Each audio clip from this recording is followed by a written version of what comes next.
हिंगोली लोकसभेसाठी उमेदवारांची जी आहे ते रस्सीखेच चालू आहे।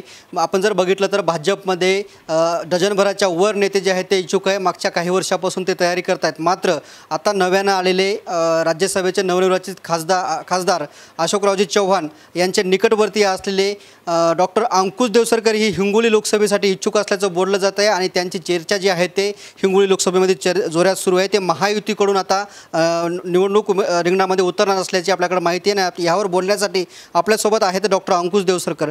सर, काय सांगाल तुम्ही? पुन्हा एकदा आता काही दिवसानंतर शांत बसल्यानंतर पुन्हा एकदा रिंगणात उतरणार असल्याची चर्चा आहे। मी शांत बसलो नव्हतो। मागील 5 वर्षापासून हिंगोली लोकसभेमध्ये मी सतत कार्यरत आहे आणि हिंगोली लोकसभेमध्ये प्रत्येक भागामध्ये, ग्रामीण भागामध्ये असो किंवा शहरी भागामध्ये विविध लोकोपयोगी उपक्रम मी 5 वर्षापासून राबवत आहे आणि आदरणीय महाराष्ट्र राज्याचे माजी मुख्यमंत्री अशोकराव चव्हाण साहेबांच्या नेतृत्वामध्ये हिंगोली लोकसभेमध्ये मी काम करत आहे। तुम्ही 5 वर्षापासून तयारी करतात हे अगदी बरोबर आहे, परंतु कुठेतरी तुम्ही त्यावेळेस काँग्रेसमध्ये होते, मात्र आता कुठेतरी तुम्ही अशोकराव चव्हाण यांच्यासोबत आला आहात। आताची पक्ष वेगळा, आताचे विचार वेगळे, आता पक्षाची विचारधारा वेगळी, मतदार स्वीकारतील तुम्हाला? मी जे काम केलेलं आहे साहेबांच्या नेतृत्वात हे सामाजिक काम केलेलं आहे। त्यामध्ये ग्रामीण भागामध्ये आरोग्य शिबिर, जिथं आरोग्य व्यवस्था नसते, जसं हिंगोलीतल्या बऱ्याच भागामध्ये जसं बंदी भाग असो किंवा जिथं आरोग्य व्यवस्था पोहोचू शकत नाही अशा ठिकाणी मी जाऊन भगवती हॉस्पिटलच्या माध्यमातून आरोग्य शिबिर घेतले आणि लोकांना त्याचा लाभ दिला।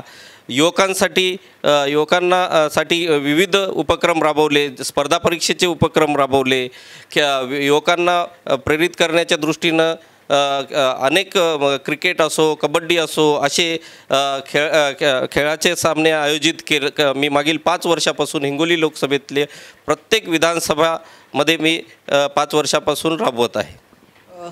युतीकडून तुम्ही इच्छुक आहात आता महायुतीकडून, जर कदाचित तुम्हाला युतीकडून तिकीट नाही भेटलं तर समोरच्या उमेदवारास तुम्ही काम करणार का?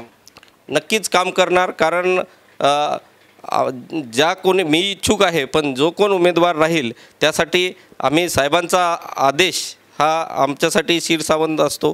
त्यामुळं त्यांच्या आदेशाप्रमाणे जो पण उमेदवार राहील त्यासाठी आम्ही ताकदीनं त्यांना निवडून आणण्यासाठी प्रयत्न करणार।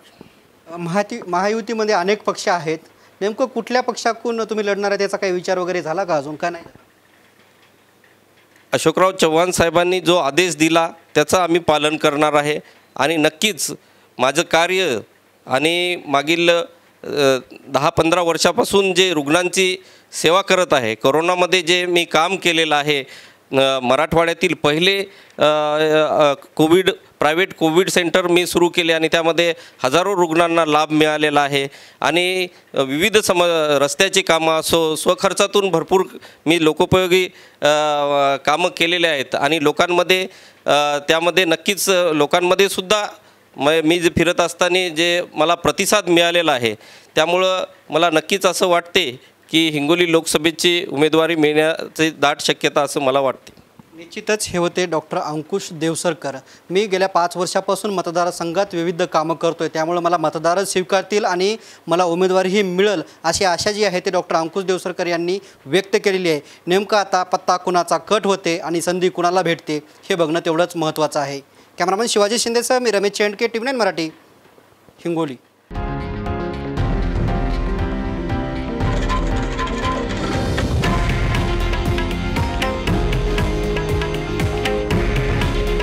हे आहे देशातील नंबर 1 न्यूज नेटवर्क आणि आपण पाहत आहात TV9 मराठी।